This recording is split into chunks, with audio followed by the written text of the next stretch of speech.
Well, for those people who've just joined us, you won't hear people joining the call, so people may have joined the call in the last couple of minutes. My name's Chris Lloyd. Good afternoon and welcome to the conference call. We've got about a minute before I hand over to Pete Kelly to do our first sort of 15-minute slot. Just to let you know, if you haven't been on one of these calls before, everyone at home will be muted, so we don't get any background noise, dogs barking, doorbells ringing, that sort of thing, which means you can't speak to the speakers, but you can ask questions if you want to email to brpconf, C-O-N-F, at eblex.ahdb.org.uk. I'll be monitoring those emails, and then at the end of each speaker, I can take your questions and pass them on to you on your behalf to whichever relevant speaker it is. So, if you want to email a question, you can pass the question. You can email us to brpconf at eblex.ahdb.org.uk. So we're recording this call. I've remembered to push the button this week, so that's good news for me. And if you want to listen to it again, it will be on the internet after this afternoon's call. There are also 2 expert view sheets which you can request at the end of the call, and I'll remind you of that later on. So we've 2 speakers this afternoon. Our first speaker is going to be Pete Kelly, an independent consultant with lots of years of experience in the industry, who's going to be talking us through keeping our young stock growing through the winter. And then we're going to pass over to Karen Stewart from SRUC, who's going to discuss some nutrition for suckler cows as they approach calving. So I'm going to mute everybody and hand over to you, Pete. All participant lines have been muted. Press #6 to unmute your line. Okay, Pete, you're clear to go. Good afternoon. Okay, right. Good afternoon, everybody. This afternoon we're going to talk about keeping young stock growing well during the winter. And I think let's first of all just clarify what I'm going to be talking about in terms of the size of animals. For this purpose, I'd consider animals to be in their finishing period in the last 1/3 of their life. So if we're aiming to finish animals at 600 kilos, from 400 kilos onwards, let's call that a finishing period. I'm not going to deal with that. I'm going to be dealing with the younger animals, where we're looking at a growing frame more rather than trying to put any fat cover on the animals. All the way through the animal's life, though, it's the idea of a store period that we hear talked about all too often is not a particularly good idea. Every day an animal's alive, it needs a certain amount of energy just for breathing and moving and replacing muscles and before you ever get to the point of growth. And when we're looking at fairly low growth rates, the proportion of the energy that's actually needed for that maintenance requirement can be incredibly high. For instance, if we take a 300 kilo animal and we're only going to grow it at 0.3 of a kilo a day, which is really quite a very low growth rate, then 82% of the energy we put in that animal is just wasted. It just goes into maintenance. But if we grow that animal at 0.6 of a kilo a day, that energy going to maintenance is 67%, so a better figure, but still a high. And if we grow that animal at 0.9 of a kilo, the proportion going to maintenance drops down to 55%. So 45% of the energy in that animal is available for growth, whereas at the low growth rates, only 18% of the energy is available for growth. So in terms of getting feed-efficient animals and feed-efficient growth, we do need to be looking at fairly high growth rates all the way through. Now, the actual target growth rate will quite clearly vary depending on the breed of the animal.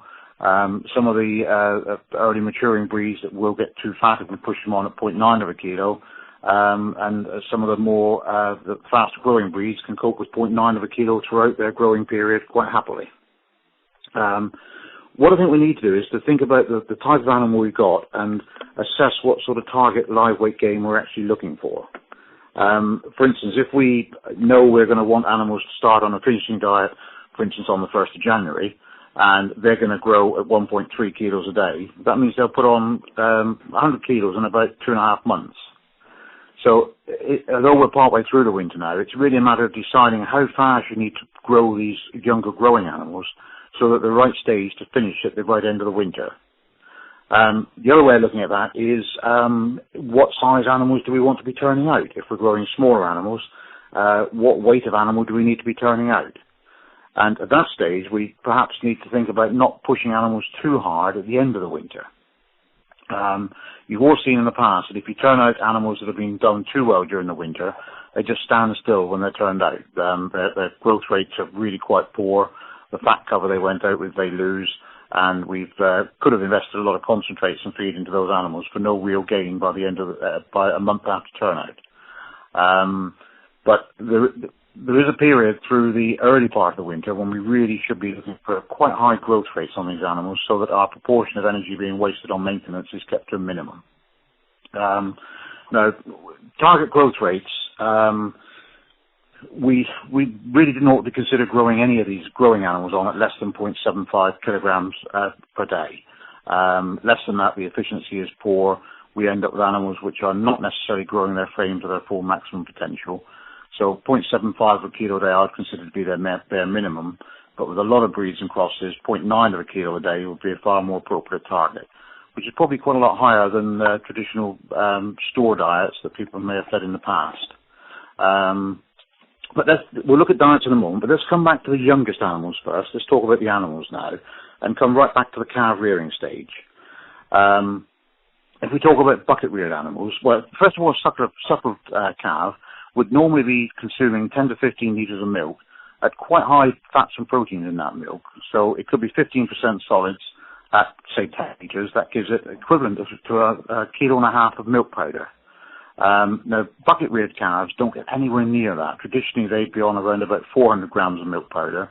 In the last couple of years, there's been quite a lot of attention on this, and a lot of herds have pushed up the milk powder up to 600 grams a day. But it really is quite important that we take use of the efficient growth potential of these young calves. And so putting in 600 grams of powder a day, or even up to 750 grams of powder a day on beef calves that are bucket reared will give you very much heavier calves. Traditionally, target weights have been 100 kilos at 3 months old. We can do much better than that. That's almost a starved calf is giving you those sort of growth rates. We ought to be looking at getting growth rates now so that we're up to at least 120 kilos by 100 days of age, 3 months of age. And if we push the milk powder up, we can actually do that. Now, one of the arguments there is the milk powder is expensive, and because of that, the calf rearing cost is very high. But what we find in practice is if we do push the milk powder up, get these high growth rates, calf health is also so much better, and calf losses are a lot less. One of the other complaints we get sometimes is it makes the animals scour. Well, high levels of milk powder won't actually make animals scour. It'll make the dung slightly looser, but it won't make it into a watery scour. To be a scour, it needs to be a bacterial infection. So just try pushing the milk powder up on these calves and getting these high growth rates. A good healthy calf at 3 months old will go on and perform so much better. Right, moving on to the slightly older animals then, what sort of age should we be weaning these bucket-reared calves? Most people have taken the age on up to 6 or 7 weeks now. 7 or 8 weeks is probably more appropriate. But after that, we want to be putting concentrates in more or less ad lib to those animals until they get up to 3 kilos. This is what we've seen happening in the dairy industry for some time on their calves. There's no real reason at this young age why the beef industry shouldn't be doing the same, because we do get the very efficient growth at that stage. Pushing the concentrates on ad lib up until about 3 kilos will give growth rates of at least a kilo a day in these young animals. And we can continue that through until they're sort of 200 kilos, 6 months old. We can carry on pushing these calves through quite fast. It is going to cost more to do that, but at the other end of the scale, if we get a very fast growth rate on these young animals, we can be finishing a lot of these animals at 18 months old instead of taking them through to 24, 27 months. So the total food used by those animals over their lifetime is actually less. And even the concentrate use is less because we need less concentrates for the finishing period. Right, thinking about the silage side of things for young stock, often the young calves are not getting the best silage. We see a lot of young stock reared on big bale silage. Now, if the quality of the big bale silage is good enough, that's fine. But there's still a problem with big bale silage and feeding it to these younger cattle in that it's very difficult to pull out of the bale. So we need to think about the presentation of that silage to the stock. And if it is fed in a ring feeder, for instance, where the whole bale is put in the ring, it is very difficult for these young calves with fairly weak teeth to actually pull this silage out. it's too late for this year, but you could think about using a chopper baler next year, which would chop it down to about 4 inches, which does actually make it a lot easier for the calves to pull it out. Also consider just chopping bales in half before they're put into ring feeders. That makes it a lot easier to get the silage out. With regard to silage quality, we've seen a lot of silage analyses this year that are not analysing it anywhere near as well as last year, which I think we talked about a couple of months ago. But generally, as a rule, the beef industry isn't making very good quality silage. There are obviously some very good exceptions amongst you, but we ought to be aiming for 11 ME silage.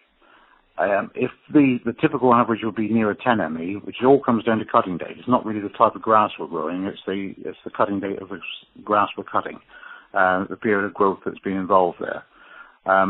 If we put an 11 ME silage into a 200 kilo animal, we are still going to need to be putting in 2 to 3 kilograms of concentrates to get anywhere near that 0.9 to a kilo a day live weight gain that I'm looking for.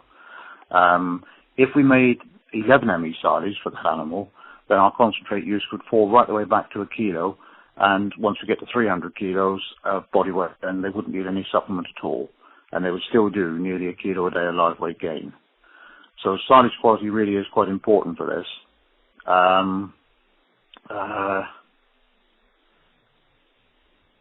Right. In terms of the concentrate side of things we're actually feeding to these growing cattle, the cereals are obviously very cheap this year. Compound feeds have come down in price a bit, but not really in proportion to the drop that we've seen in the cereals. So feeding cereals to the cattle is the obvious choice. For the youngest cattle, anything under 300 kilos, if you have got oats available on the farm, it's well worth trying feeding them just as whole oats without rolling them at all. Young cattle can digest whole oats because they don't pass through the rumen until they're digested. Anything over 300 kilos, it will need to be rolled. But then in terms of the youngest cattle, we do need to put additional protein to that diet as well. Once we get cattle over 300 kilos, they can make very efficient use of just urea in a diet, which is the cheapest source of protein. And if you're not using that, speak to your nutritionist to consider how you could be using urea, either as just straightforward bagged urea into the mix, or there are quite a range of urea molasses lick products available which could be used. When we're looking at cattle under 300 kilos, they do need better quality protein. And although soya is still very expensive, soya is still the real gold standard in terms of getting protein to calves or young stock for high growth rates. But wheat distillers has come onto the market in the last 2 or 3 years in the UK in quite a big way. Wheat distillers is mid-30s on protein, quite palatable stuff, so it can actually be mixed in with cereals on a 4-to-1 basis and provide a high enough protein content for these young stock for growing diets. I'd certainly consider, where you can, mixing up concentrates yourself. There's quite a cost saving to be made if you can actually get hold of cereals locally to put into these stock rather than buying in commercially prepared products. Of course, you can match then what the protein level you need for your different groups of cattle if you've got protein and cereal on the farm. The other thing on growth rates is watch out for liver fluke. We're not going to talk in any detail about that, but stock that have been outside, liver fluke could be quite a significant problem. And the other health problem we do see in the young stock on a fairly regular basis is coccidiosis.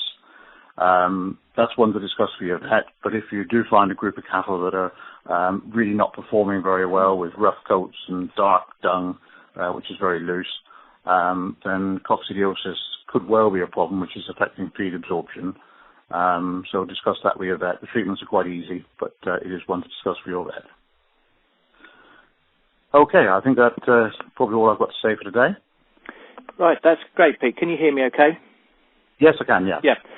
So, Pete, I'm just going to remind people of the email address they can send a question to, and then I've got a couple of questions that have come in. So if you haven't emailed and you have a question for Pete or for Karen later, email us at brpconf, C-O-N-F, at eblex.ahdb.org.uk. If you email in now, I'll pass your question on, otherwise I'll hold them to the end of the call. Pete, just a couple of points there, just a general one really, in terms of getting silage analysed. So obviously you're talking about the importance of 11ME silage and so on. Just a quick reminder to people as to where to get silage analysed if they don't already know. Well, most feed companies will actually do silage analyses for you, they don't do them themselves. They'll send them off to one of 3 or 4 labs around the country. We can put a link onto the notes that will be available after the meeting, if you like, because there's addresses of a few labs that you could be sending it to. Okay. But generally, your first point of call is probably your local feed company. Yeah. Okay. So just Pete made a comment there. We've got an expert note from Pete basically running through the comments that he's made today. That'll be on we can email that to you after the call. Again, if you request it on that brpconf@eblex.ahdb.org.uk address, just email us that and we will send you both the expert views from both of our speakers. So, Pete, the other point is you went through quite quickly there, and I was struggling to catch it, but so could you just repeat? You were talking about the importance of 11ME silage, and for animals, I think you were saying for animals under 200 kilograms and animals over 200 kilograms. Can you just go back over that, please? The importance of the ME, and if it's under that, what we would need to feed. Yeah, if we're looking at, I was talking about a 300 kilogram animal, and we're feeding silage of 11ME, or in the 200 to 300 kilo range, I suppose. If we're feeding silage of 11ME, we can get away with probably just 1 kilogram of supplement, 1 kilogram of concentrates. But if that silage is only 10ME, then we're going to need 2 to 3 kilograms of supplement. So the additional cost of getting this live weight gain, if you've got poor quality silage, is significantly higher. Yeah. And the key with that 11ME silage is just really a 10-day earlier cutting time on the crop. Yeah. And any comments on maize silage for young growing animals?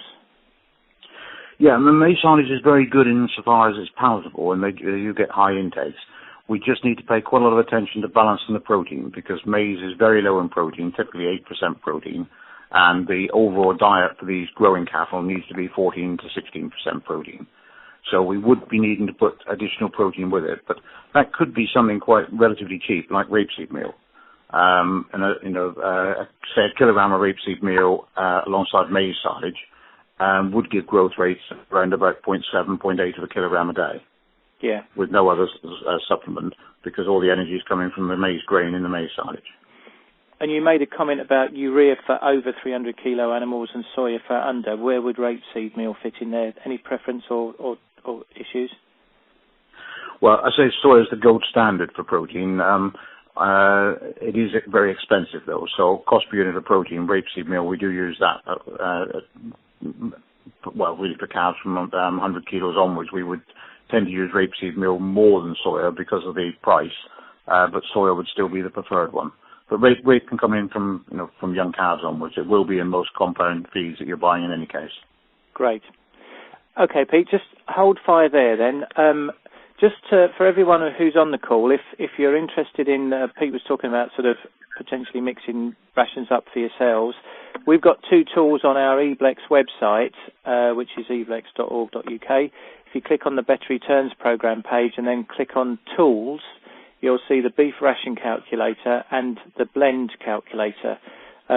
One just helps you put together a basic ration to achieve an ME or a protein, and the other one is a bit more involved. So if you want to have a play on those this evening or this afternoon while you're thinking about what Pete's been talking about, there's 2 good tools on the eblex.org.uk website. There's also feeding and finishing the growing animal booklet and the feeding and forage pages on the website as well, just to back up what Pete's been telling us. Pete, just hold fire there, because I'm sure we will get some questions, but they haven't come through yet. I'm just going to remind everybody again, brpconf@eblex.ahdb.org.uk if you want to send a question in to Pete. I'm going to hand over to Karen now, who is, we're going to spend a bit of time on suckler cows. Great, thank you. Good afternoon, everyone. I'm just going to talk on nutrition of suckler cows as they approach calving. Just start off by looking at what our objectives are of good nutrition approaching calving, what our aim is. We want to produce a viable calf at birth, we want to maintain cow health, maximise her reproductive efficiency, we want her to produce a calf every year with no problems, and we also want high growth rate, so that means we want good milk production. Out of all these things, I mean, genetics will take a role in there, but I think that nutrition has a big part to play, and also managing the cow condition is the key to getting all these things right as the cow approaches calving, and managing the feed as well. So we'll just look at managing condition score. Condition scoring cows should be part of your normal management, cow management routine. And I hear you all sort of saying, when do I get time to do this? But it's worthwhile just taking a few minutes if you're handling cattle anyway, checking tag numbers or dosing or whatever, to check their condition score. Just put a hand over the loin, over the tail head, and assessing the fat cover. The condition scoring scale is on a scale of 1 to 5, with 1 being the thinnest and 5 being very fat. Cows that are too thin often get problems around calving time, metabolic disorders, and can also suffer from poor quality colostrum and milk supply, which has a knock-on effect to the calf as well. They're also more likely to take longer to recover from calving and take longer to get back into calf, so there's a huge knock-on effect there. Fat cows very near calving can have a low appetite and also mobilise quite a lot of fat. This fat near calving can lock up calcium and magnesium, which are essential for good muscle tone. So for when they're actually in labour, the strength of the contractions can be reduced, and as a result, over-fat cows often take a long time to calve and can be slow at calving, with problems again of having a weak calf. Also, too much fat in the birth canal can also cause calving difficulties as well. Now, when you're assessing the condition score of the cows, there is, with different types of cattle, dairy crosses compared to full beef animals, there's going to be a difference in how they look and the fat cover that they carry on the outside of their body. But when you see cattle in a pen, you can have it in your mind what condition they're in, but nothing beats getting your hand on them and having a feel, and you can tell so much more by actually doing that than having a look throughout the pen. So what is a condition score worth? One condition score is worth around 13% of the cow's live weight. So for example, a 650 kilo cow, one condition score is around 80 kilos of weight gain or loss. So really, when you think of 80 kilos, the nutrition as calving approaches starts 4 months before calving, not just in the last month. To get cows in the right condition should be a gradual process that is thought well about in advance of calving. We want to avoid large swings in condition score, loss or gain, so you're not really wanting to go from 2 to 4 and 4 to 2 again. You just want a change of maybe half a condition score here and there. Normally, cows will gain weight at grass over the summer months, and we want to try and make use of this condition if we can over the winter to keep expensive feed costs as low as possible. And if these cows are needing to lose a condition score between the beginning of winter and calving time, say losing half a kilo a day is a manageable sort of weight loss, not too extreme, this will take 160 days. So that's why it's so essential that the planning starts at the beginning of the winter. Autumn calving cows are obviously, if they're at grass, can be a little bit more difficult to manage unless they're restricted in their grazing. But I think this is possible to do this and manage this if you manage your grazing correctly. So what conditions should cows be in for calving, and how do we go about achieving this? Cows should be in around about condition score 2.5 to 3 at calving, and this can be achieved by assessing the cows at the start of the winter and grouping them according to their condition. Ideally, in an ideal world, we would have 3 groups of cows over the winter, say your fat ones, normal ones and thin ones. And this is in an ideal world. I appreciate that not everybody has the space or facilities to do this, but even if you can take out your thin cows, first calver, second calvers that may just be needing a bit more of encouragement to keep weight on and to get back and calf successfully as well, will make a big difference. So group the cows depending on what is manageable on your farm, and it'll also depend on what feed supply you have available and space to do these things. But if you can do some sort of grouping according to the condition, it will make a big difference in getting them the right condition at calving time. So the correct condition can be achieved by restricting feeding and knowing the requirements of each group that you're going to feed and how much you need to meet these requirements. Ad-lib silage for suckler cows is often too much, depending on the quality of the silage. High energy silages, you're not going to need so much of them at all. So your ideal sort of suckler cow silage would be a low energy, like maybe a 9.5 ME silage, where you can fill the cow up and meet her dry matter intake requirements without oversupplying her with energy. If you were just to feed her ad-lib good energy silage, she's going to have way more energy than she actually needs and put on too much condition. So it's really worthwhile at the start of the winter, or even now if you haven't done so, having a look at the cows and getting rations worked out by a nutritionist. To do this, you'll need to know the weight of your cows, the condition of your cows, and the quality of the forage that you have. So as Pete was saying earlier, getting your forage analysed is really, really important. There's a huge difference in the energy requirements for a 550 kilo cow, for example, compared to an 850 kilo cow. It's about 20 megajoules of energy, and that is equivalent to about 1.75 kilos of barley, or about 8 kilos of silage difference in the energy that's required just to maintain that animal. Generally, in my experience, I think cows are often heavier than farmers think they are. But you can have a look at your cull cow weights if you don't have a weigh crate. But I think a weigh crate on any farm is a really worthwhile investment, not just for your cows but for all stock. And it can mean accurate dosing levels of wormers and other drugs, as well as for assessing their feeding requirements.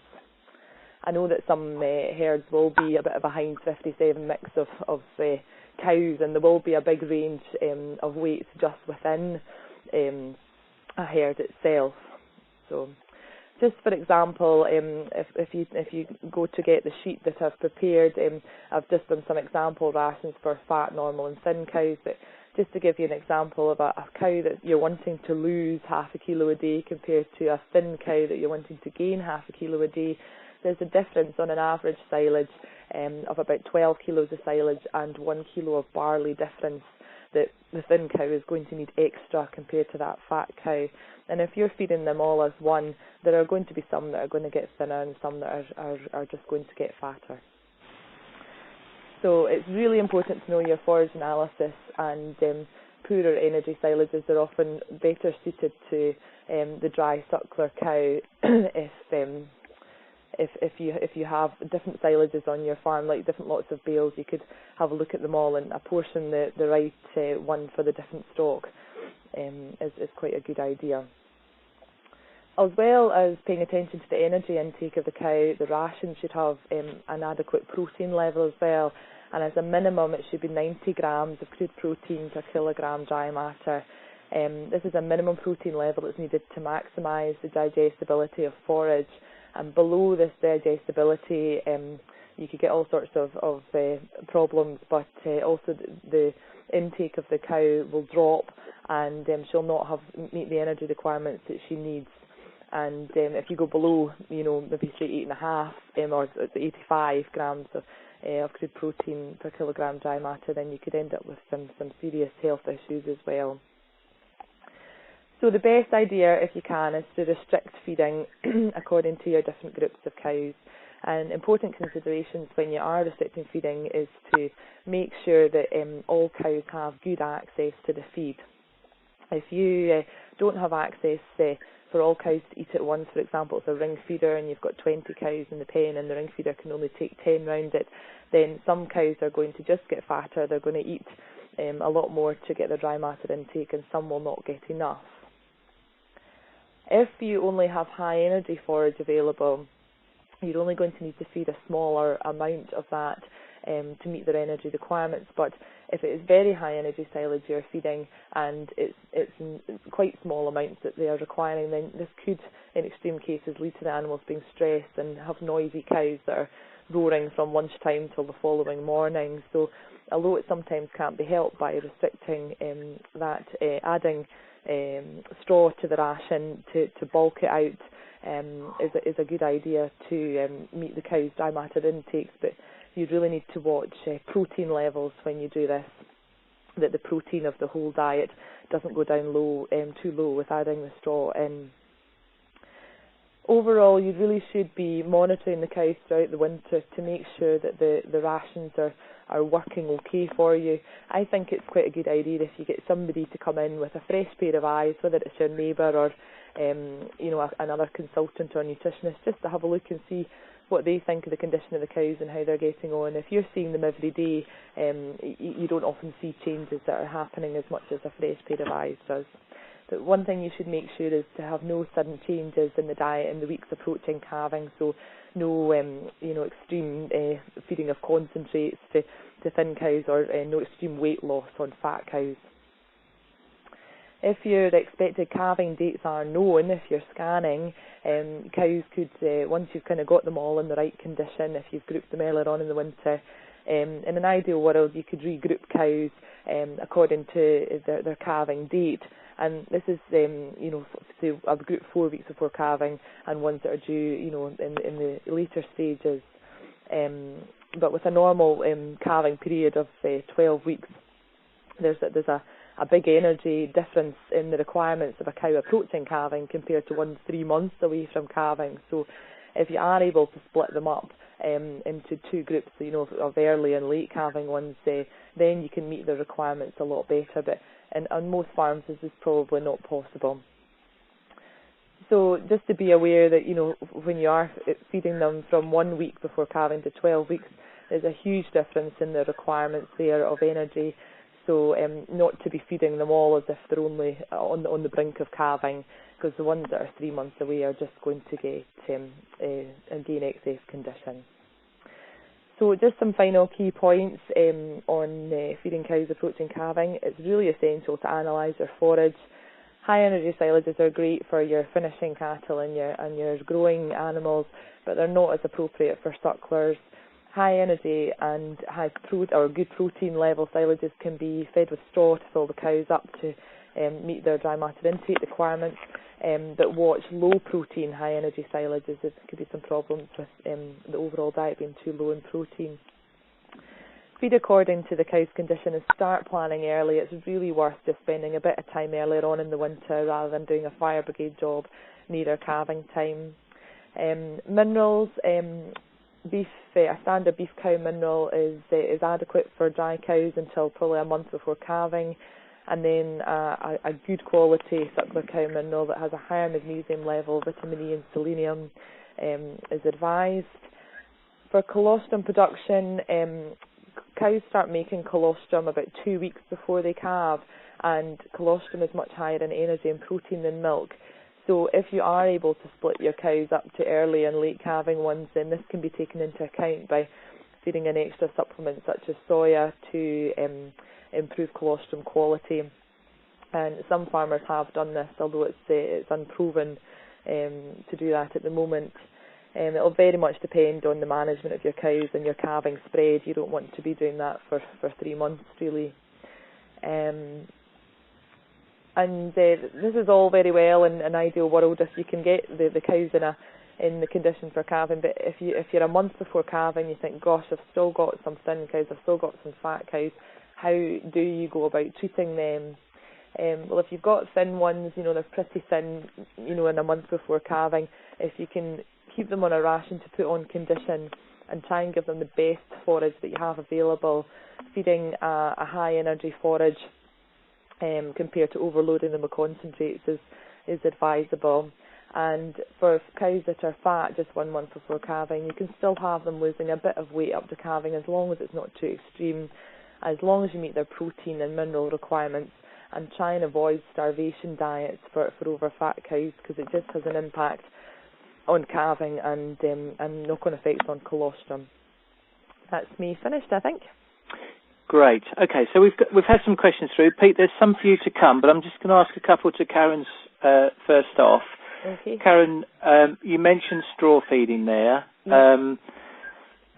Calving at calving time, what protein level in meal would you suggest for people feeding straw? We've had a question from somebody who's currently feeding 2.5 kilograms per head per day. I presume that's of straw of 14% nuts. Sorry, I'll read the question out. Calving now, what protein level should be in meal whilst on straw? Feeding 2.5 kilograms per head today of 14% protein, and that's an estimate as they're not sure of the protein percentage. Right, I would say that we need a higher, if it's just a straw, we need a higher protein than that, because you're wanting your minimum, well, I said 90 grams per kilogram dry matter, so that's a 9% protein. So I would imagine you're probably going to need above 20% protein. I would say it's probably near the 25-30% protein of something if it's fed at that small amount with straw. Mm-hmm. So I think you would likely to be deficient in protein on a 14% nut there, yes. And your recommendation to boost that would be what, soya, or could you go back to rapeseed meal as Pete was suggesting? Yeah, you could use rapeseed meal, as Pete was saying, wheat distillers are good as well, or even something, it's some of the high liquids, a urea sort of based liquid as well, fed at the right level would suffice as well. Okay. Another question. You talked about splitting cows based on body condition score. Yes. I guess in an ideal world, if you've got a large herd and you've got a range of weights, you'd suggest splitting by weight as well. Mm-hmm. But if you can't do that, so that's the first point. If you can't do that, at what level would you consider a good average to pitch for a group of different sized cows? I mean, if you had I suppose if you had some that are 800 kilos and some that are 600, you'd maybe just try and pitch it in the middle somewhere. Yes, it's a very difficult one. It's a difficult one to do. So it's really important to try and split them. And what would be an adequate sort of weight range? Would you say 100 kilos, 150 kilos? Difference. Probably be about that 100 kilos weight differences. And I know some people who have weighed their cattle on farm, and they've been quite surprised by the range that's actually there. And I suppose the different types as well. Some will keep more condition on themselves, than others, and more will put it towards milk and things. So it's a tricky thing to do when you've got a kind of mix of cows. Yeah, and you mentioned no sudden change in feeding during the period up to calving. What's an adequate amount of time to allow the rumen to adjust to a new feed? I would say you want to do it over a kind of couple of weeks. So if you had a sort of straw-based diet and you were wanting to put them onto a silage diet, then you maybe could introduce that in the weeks coming up to calving. Sudden changes, as in maybe not losing too much weight or adding too much condition is probably what I was more meaning. Mm-hmm.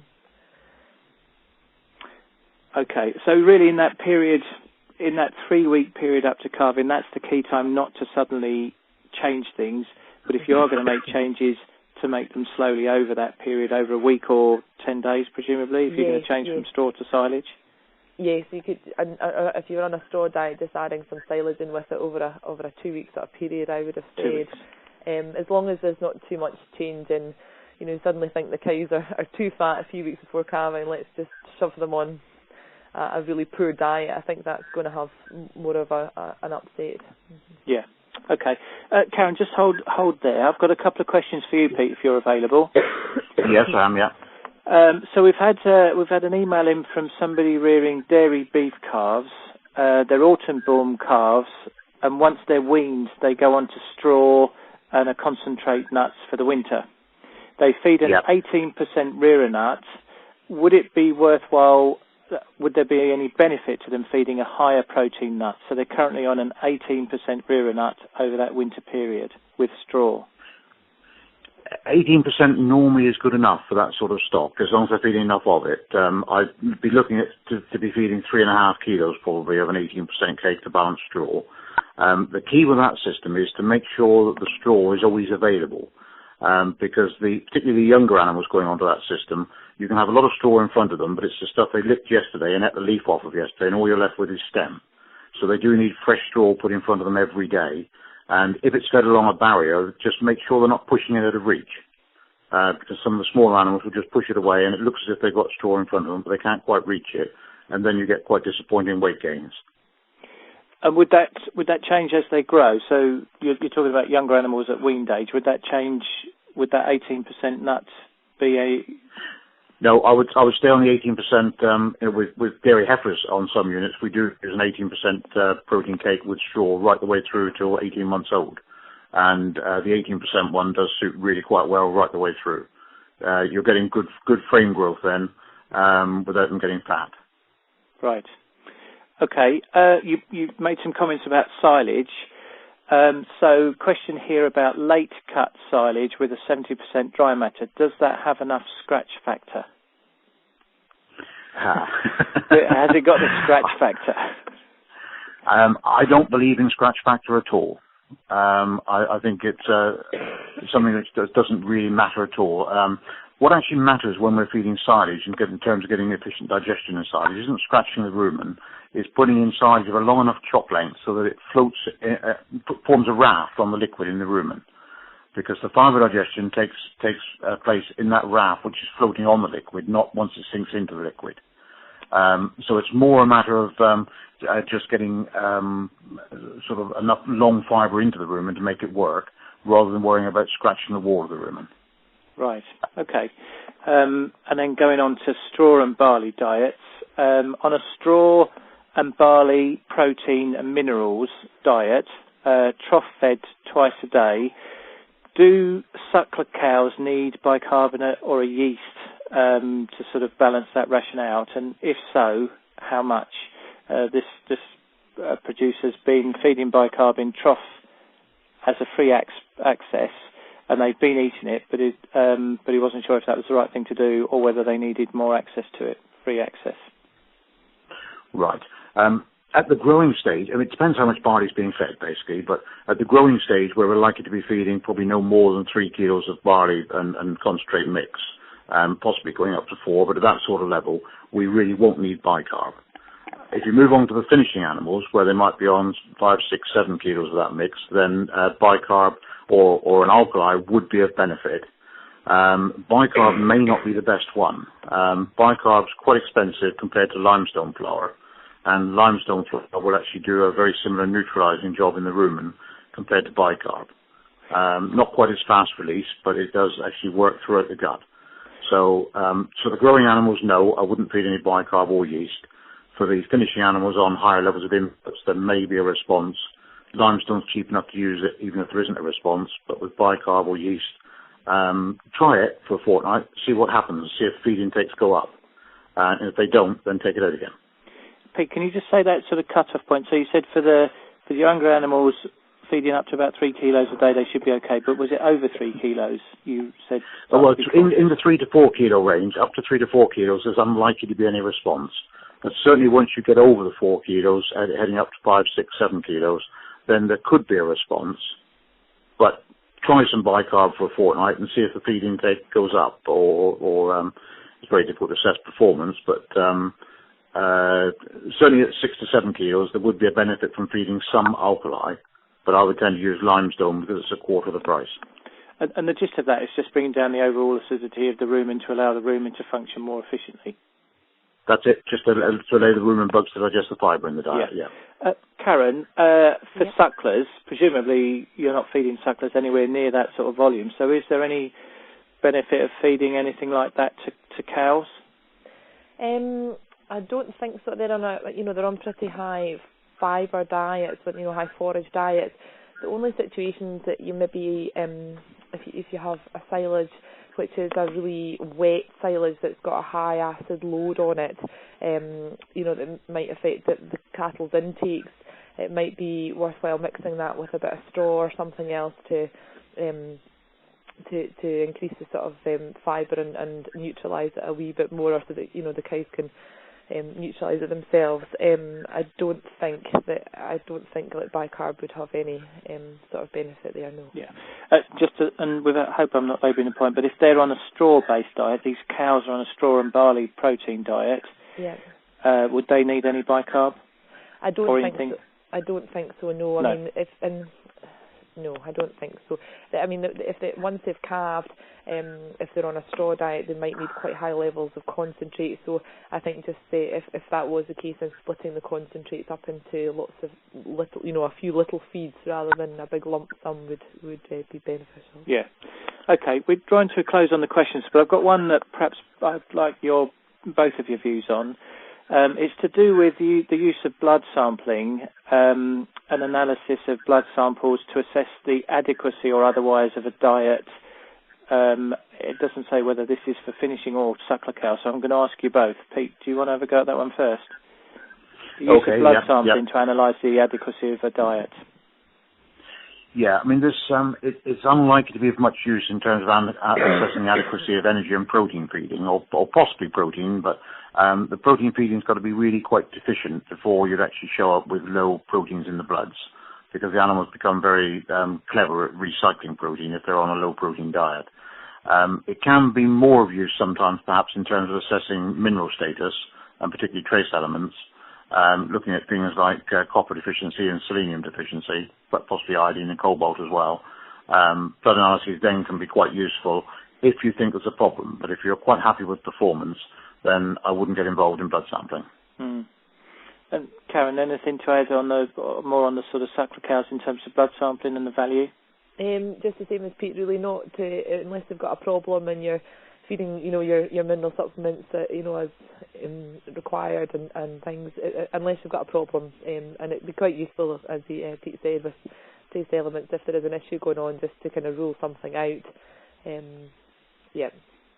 And with sheep, they tend to recommend a number, so many in 100. I think it's 6 in 100 or something. Is there a sort of what do you do with cows? Is there a percentage you need to test if you're going to go down that route?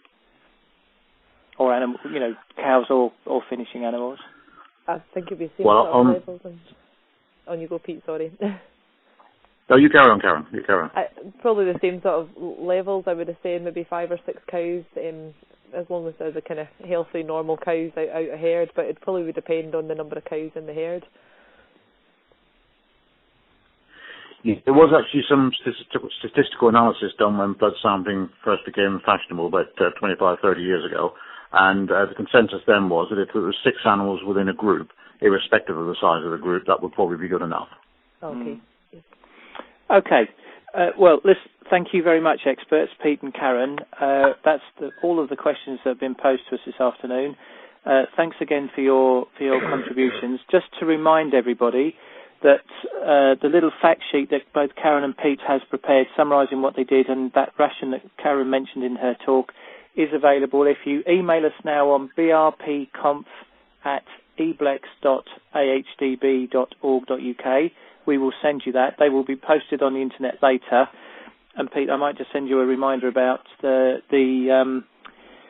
analysis question and putting some analysis sort of signposting on those sheets. You can also, for future reference, you can request a reminder before these calls come on. So if you just use the same email address and put reminder in the subject, we'll send you a reminder that the call is going to take place half an hour before it takes place, which brings me to just give you a quick heads up. On the next call will now be not quite the first Friday in January. I didn't think you'd all appreciate that, on the 2nd of January. So we're going to be calling in again on the 9th of January, Friday the 9th of January, 1:30 as per usual. And our 2 speakers then are Rydian Jones, who's looking at top tips for finishing heifers, and Debbie Brown, who was on our first call with veterinary experience, looking at managing replacement heifers for spring service. So it's looks like it's a conference call for people with heifers to manage and look after in January. We like to keep these calls to 3/4 of an hour, so my time is up. I'd just like to thank our speakers again, Karen and Pete Kelly, for 2 excellent on-time and succinct presentations. Thank you for listening, and if you want that fact sheet, please email us at brpconf@eblex.ahdb.org.uk. calving.ahdb.org.uk. Thanks very much, everybody. Thank you and good afternoon. Bye-bye. Thank you.